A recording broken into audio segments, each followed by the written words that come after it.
나를 무럭무럭 잘 자라게 해주려고 했어요. 남이 대신 살아주는 거 아니고 제 인생이니까요. 소중한 내 자식 같은 내 자신을 키운다 생각하고 스스로를 잘 살게 도와주려고 했어요. 내가 아무것도 안 하면, 내가 안 움직이면 난 또다시 내일도 이 방 안에서 눈을 뜨고 똑같이 우울하고 아무것도 안 해서 후회하는 하루를 사는 거예요. 내가 변하지 않으면 나는 똑같이 이 방 안에서 내일도 눈을 뜨겠죠. 머릿속으로만 또 고민하고 망설이고 계산하고 시간이 지나 역시 내 생각이 맞았는데 그때 시작할 걸 후회하면서 이번에는 제가 행동할 수 있었던 이유를 말씀드리려고 해요. 저는 항상 제가 가진 것들을 어떻게든 이용하고 써먹으려고 하거든요. 우선 저를 움직이게 하는 원동력이 됐었던 건 불안이었어요. 저희 불안이 안 하고는 못 배기게 했어요. 잠도 늘 거의 못 잤고 잠깐이라도 아무 생각 안 하고 현실 도피를 하고 싶어도 드라마나 영화, 게임, 웹툰 뭐 하나에도 집중을 하지 못했어요. 당장 삶이 막막하니까 불안해서 일할 때 외에는 머릿속이 항상 시끄러웠어요. 주어진 게 아무것도 없는 이 상황이 원망스러웠던 적은 없었는데 저는 내 인생은 왜 이럴까 하는 생각을 살면서 단 한 번도 해본 적이 없어요. 문득 미래만 바라보고 아등바등 사는 게 현재를 즐기면서 살고 있지 않다는 생각이 들었어요. 늘 하고 싶은 걸 나중에 졸업하고 성인이 되면, 나중에 돈이 생기면, 나중에 집을 사면 그때 해야지 하고 참고 있었거든요. 근데 이대로 계속 가면 제 손해일 것 같다는 생각을 했어요. 집안 환경이 좋지 않아서 나는 형편이 안 좋으니까 이렇게 꿈도 안 갖고 가만히 있어야지. 돈 없으니까 배우고 싶은 것도 안 배우고 사고 싶은 것도 참고 돈돈거리면서 이렇게 가난하게 있다가 가난하게 가야지 하면 제 인생이 너무 억울하잖아요. 그래서 이 당시 현재 상황을 나를 압도하는 안 좋은 감정이 있을 때 이용하기로 마음먹었어요. 원동력으로 삼았어요. 이 감정들도 내가 가진 것들이니까 이용해야지 인지하고 생각하는 게 좀 마음가짐을 바로 할 수 있게 해줬던 것 같아요. 그러니까 그런 감정 자체를 싫어하지 않을 수 있었던 것 같아요. 불안은 자꾸만 해결책을 찾게 했고 분노는 추진력으로, 우울은 그림과 글의 표현으로, 슬픔은 자꾸 걷게 했어요, 저를. 그리고 강해지게 만들었어요. 딱히 대상은 없는데 상황이 너무 답이 없으니까 그냥 분노가 쌓였었던 시기가 있었거든요, 혼자. 그때 운동을 가장 열심히 했어요. 마일리 사이러스 홈트하고 헬스하고 스피닝하고 운동을 거의 2-3시간씩 했었어요. 주 5일을. 화를 그렇게 불었어요. 막 속으로 이를 갈면서 뭐에 화났는진 몰라요. 그때 진짜 남들이 보면 너 운동해? 소리 들을 정도로 다리가 탄탄했었어요. 그러니까 이런 부정적인 감정들을 좋은 것들로 풀어낸다는 표현이 좀 더 맞는 것 같아요. 부정적인 감정들을 부정적으로 풀어내면 억울함이 배가 되잖아요. 지금 느끼는 감정을 외면하지 말고 충실했던 게 저를 움직이게 했던 거예요. 불안한 게 결국은 돈도 없고 나를 지켜줄 것들도 없고 앞날이 걱정돼서였거든요. 이걸 회피하지 않고 헤쳐나가기 위해 직면했어요. 감정을 잘만 이용하면 큰 원동력이 되니까. 그 순간 느끼는 감정을 붙잡고 싶어도 결국은 그때뿐이라 잘 간직해야 하더라고요. 내가 어떤 다짐을 하고 무슨 생각을 하는지 그 당시에 강해지는 데 도움이 되었어요. 사실 지금은 제가 좀 살만한가 봐요. 편안하고 안주하는 게 좀 저답지 않다는 생각이 들었어요, 요즘. 지금의 저는 독해지고 싶은데 마음이 좀 편안해지니까 도끼가 다 빠졌어요. 그러니까 그 감정들조차도 내가 가진 것들이기 때문에 남아있을 때 이용하면 좋은 것 같아요. 행동에서 무언가로 표출되게끔 내 인생의 책임자라는 걸 잊지 않으려고 노력했어요. 나를 무럭무럭 잘 자라게 해주려고 했어요. 남이 대신 살아주는 거 아니고 제 인생이니까요. 그냥 편하게 적당한 돈으로 만족하면 어떨까 하긴 스스로의 가능성과 삶이 너무 아깝다는 생각이 들었어요. 물론 각자 추구하는 행복이 다르고 어디 의미를 두는지도 다르기 때문에 그 정도로 만족해도 좋지만 저는 제가 그럴 수 있는 사람이 아니란 것을 알았기 때문에 안주하려고 할 때마다 다짐들을 잊지 않으려고 했어요. 무언가를 책임지고 있음을 알면 움직이게 되더라고요. 가족들 생각하며 소중한 내 자식 같은 내 자신을 키운다 생각하고 스스로를 잘 살게 도와주려고 했어요. 내 인생을, 내 동생을 책임져야 한다는 게 정신 차리게 도와줬던 것 같아요. 저희 언니가 늘 그랬어요. 우리는 서로 도와줄 생각하지 말고 그냥 각자 더도 말고 덜도 말고 딱 1인분의 몫만 하자고. 가족에게 피해 안 끼치고 내 자신을 책임져야 한다는 생각을 하며 움직이게 되는 것 같아요. 나의 작은 세상 속에 갇혀있지 말고 어디로든 나와야 한다고 생각했어요. 그래야 기회를 잡을 수 있는 것 같아요. 부끄럽더라도 용기 내서 작은 행동을 하게 되면 그 행동이 연이어 다른 행동을 불러오더라고요. 자기 객관화도 실력도 결국 일단 드러내놓아야 파악되는 부분도 분명히 있고요. 저 23살 때 제 1회 코엑스 일러스트 페어에 겁도 없이 나간 적이 있었거든요. 솔직히 저도 제가 왜 그랬는지 모르겠는데 일단 나갔더니 팬이라고 선물을 주고 가시는 분들도 계셨고 중학교 직업 강의를 해달라고 강사 계약 맺자고 하신 분도 계셨어요. 10x10의 MD분이 거절을 했는데도 한 달 동안 계속 연락하시기도 하셨어요. 다이어리 입점하자고. 제가 좀 더 준비가 된 상태였거나 자신감이 있었다면 좋은 기회들로 연결될 수 있었을 텐데 모두 거절했어요. 그래서 준비가 잘 되어 있어야만 기회가 찾아와도 놓치지 않을 수 있다는 말을 그 당시에 깨달았었어요. 이유가 있어서 거절했었는데 지나고 보니 후회돼요.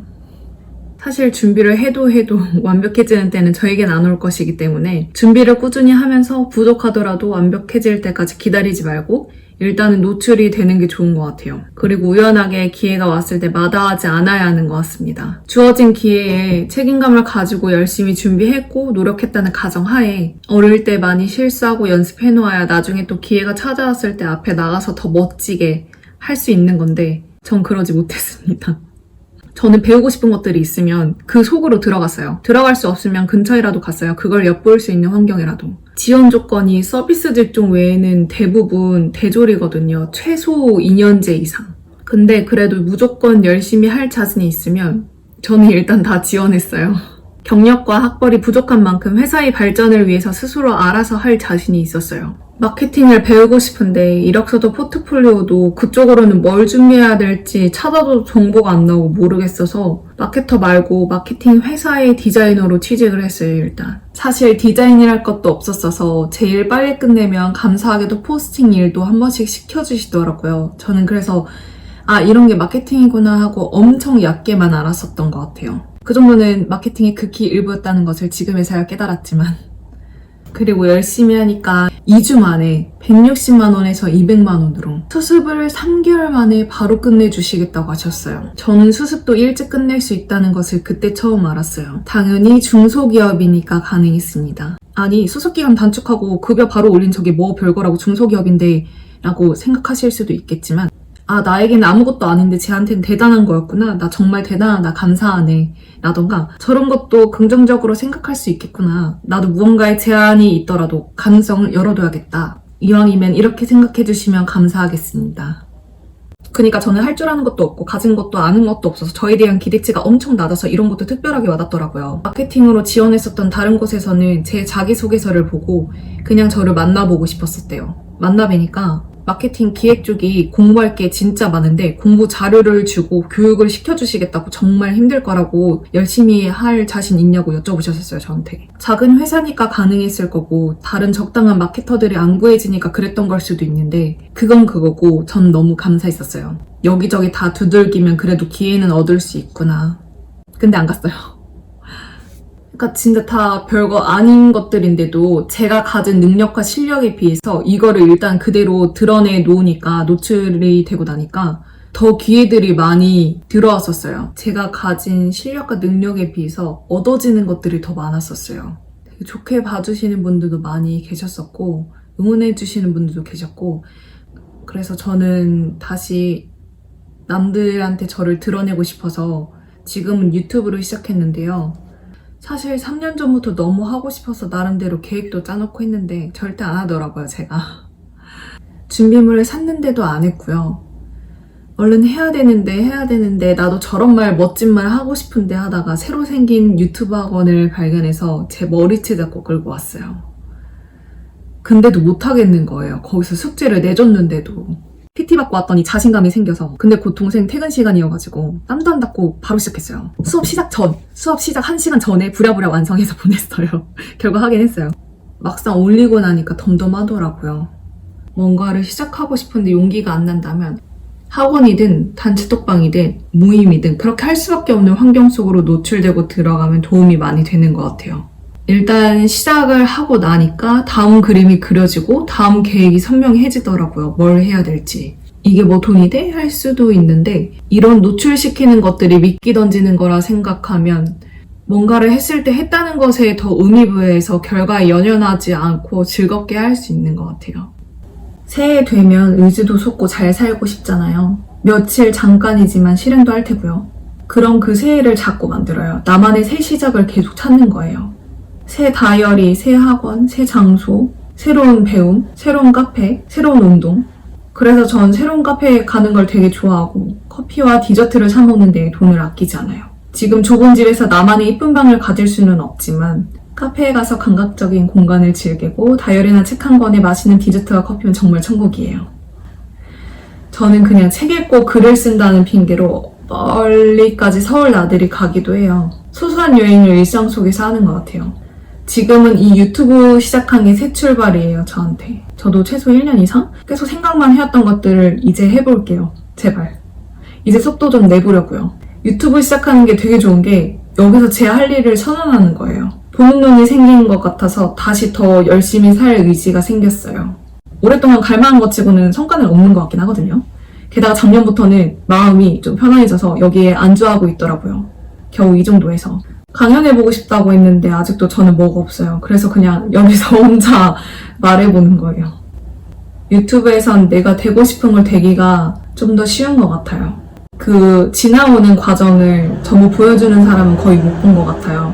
그때 그 과정을 거치는 중에만 생생하게 보여줄 수 있는 게 있어요.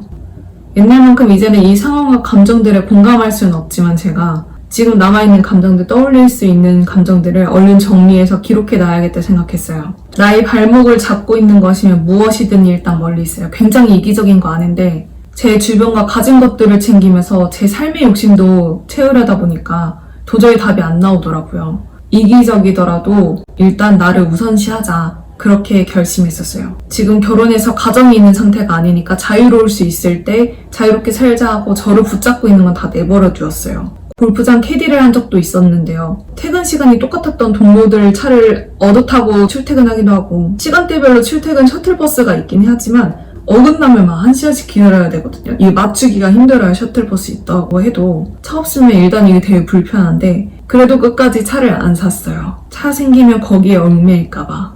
이런 불안한 상태에선 짐도 딱히 안 늘리고 내 몸뚱이 외에 책임져야 하는 것들을 최대한 멀리 했어요. 저와 가족 외에는 아무것도 신경 안 쓰려고. 아직도 나의 환경에 가깝한데 지금 나를 맡고 있는 게 뭘까? 지금 살고 있는 안정감을 주는 집, 나를 둘러싼 사람들의 시선, 믿고 의지하는 것들을 신경 쓰이는 것들을 다 없애버렸어요. 내가 뭔가 시작하고 싶은데 주위 눈이 신경 쓰이면 주변에 사람을 없애고 사람을 멀리하고 아무에게도 말 안 하고 꽁꽁 숨어서 혼자 시작해요, 그냥. 내가 결과가 어떻든 이미 하겠다고 마음먹었는데 들리는 주변의 걱정들은 잡음일 뿐이거든요. 어떠한 피드백도 받고 싶지 않았어요. 나의 속도는 내가 아니까 지칠 땐 쉴 건데 그럼 그건 어떻게 됐니? 계속 물어볼까봐 입만 살아서 말뿐인 사람이 되고 싶지도 않았고요. 돈을 벌러 왔는데 너무 힘들어서 자꾸 돌아가고 싶어질까봐 그럼 돌아갈 집을 없애버려요. 돌아갈 곳을 남기지 않아요. 없애고 짐 싸들고 새로운 곳으로 가요. 아무도 나를 아는 곳이 없는 곳으로. 뭔가를 하고 싶은데 응원은 못 받고 질책만 하는 사람들이 주변에 있다면 가족이든 친구든 거리를 최대한 두고요. 안 좋은 영향을 끼치는 무엇이든 다 없앴던 것 같아요. 살면서 제 생각을 이해받아 본 적이 없거든요. 카페 일하다 그만두려고 하면 이제 뭘 먹고 살 거니? 거기서 오래오래 일해서 점장 달아야지. 그림을 그리고 있으면 그거 돈도 안 되는 거 왜 하고 있냐 그러고 뭐 배우고 싶다고 하면 넌 그럴 때가 아니라고 하고 쓸데없는 거 하지 말고 돈 아껴 쓰라 그러고 그래서 26, 7살까진 가족이랑도 거리를 뒀어요. 명절 때도 시골에 거의 안 내려가고 전화도 잘 안 받고 가족들을 1년에 많으면 한두 번 볼까 말까 하는 그래서 음식과 돈만이 나의 친구가 됐다. 좀 많이 돌아가고 굳이 이렇게까지 사서 고생하는 느낌이긴 한데 그렇게 극단적이게 되어서라도 저를 움직이고 싶었어요. 아무것도 안 했잖아요. 그래도 또 다짐해요. 계속. 그 고민을 그 생각을 계속 붙들고 있으면 점점 귀찮아져서 생각하는 시간이 짧아지더라고요. 그러면서 그냥 하게 되는 것 같아요. 생각 없이. 생각대로 행동하지 않은 것에 대해선 한 달 후, 반년 후, 길면 1년 후, 몇 년 후에도 그 생각을 제가 계속 하더라고요. 미련이 남은 거죠. 대부분은 그러다가 그냥 해버려 하고 시작하게 됐던 것 같아요. 드디어 시작한 이 유튜브처럼요. 결국은 직면을 해야 하고 스스로 해결해보고 생각해야 해요. 회피한다고 해도 본질적인 문제는 사라지지 않아요. 답은 자기 안에 있어요. 모른 척할 뿐이지. 내가 이게 마음에 들어서 이걸 선택했으면 이걸 정답으로 만드는 거라 생각해요. 걷고 또 걸어서 해결책을 계속 생각해요. 그게 한 발자국 걸어 나서게 할 거고 예를 들면 삶에 대한 어떤 고민을 하다가 심란해서 게임으로 도피를 해요. 게임 좀 하다가 그 생각을 이어서 또 해요. 뭘 먹고 살지? 이건 좀 힘든데 내가 뭘 잘하더라? 이렇게 생각하다 단기간에 결국 답을 못 내리잖아요. 그럼 자고 일어나서 그 생각을 또 해요. 여기까지는 답 내렸으니 여기서부터 또 다시 생각. 연결해서 계속 나아가기만 하면 돼요. 그래서 답을 내렸는데 아무래도 잘못 판단한 것 같아. 그럼 방법을 수정해서 나아가고 다른 방법들을 돌아가면서 염두에 뒀던 이렇게 할까 저렇게 할까 했던 여러 방법들을 한 번씩 해봐요. 이렇게도 살아보고 저렇게도 살아보고 두 발자국 세 발자국 포기만 안 하고 조금씩 앞으로 나아가기만 한다면 결국은 벗어나게 되어 있어요. 안 벗어날 수가 없어요. 어쨌든 끝나더라고요. 힘든 게. 앞으로 나아가기만 한다면. 의미 없는 시간들은 없는 것 같아요. 뭐라도 배우고 깨닫는 게 있는 것 같아요. 모든 시간들에. 그렇게 계속 생각해요. 생각의 끈을 안 놓으면 결국 자신의 답을 찾게 되는 것 같아요. 저도 아직은 그 과정 속에 있는데 점점 명확해져 가요. 게임이나 다른 걸 한다고 죄책감 갖지 않아도 되는 게 하고 나면 환기가 되면서 새로운 생각들이 잘 떠오르더라고요. 천천히 한 발자국씩이라도 나아가기만 하면 결국은 끝난다는 거 잊지 말아주세요. 제가 좋아하는 말 중에 하나를 읽으면서 마무리할게요. 절망은 극적인 변화를 위한 원료이다. 자기가 믿었던 모든 것을 버릴 수 있는 자만이 탈출을 꿈꿀 수 있다. 이거에 정말 공감하는 게 인생에 아무것도 남지 않았다고 생각했던 때에 딱히 잃을 게 없으니까 두려울 게 없었던 시기에 절망과 혼자라는 고독이 저를 성장시킨다고 믿었어요. 지금의 저는 오롯이 제가 한 선택들로 이루어진 저예요. 스스로 생각하고 행동해서 조금 더 성장할 수 있었습니다. 힘들었던 시기가 저희 삶을 더 풍성하게 만들어 주었어요. 오늘도 시청해주셔서 감사합니다.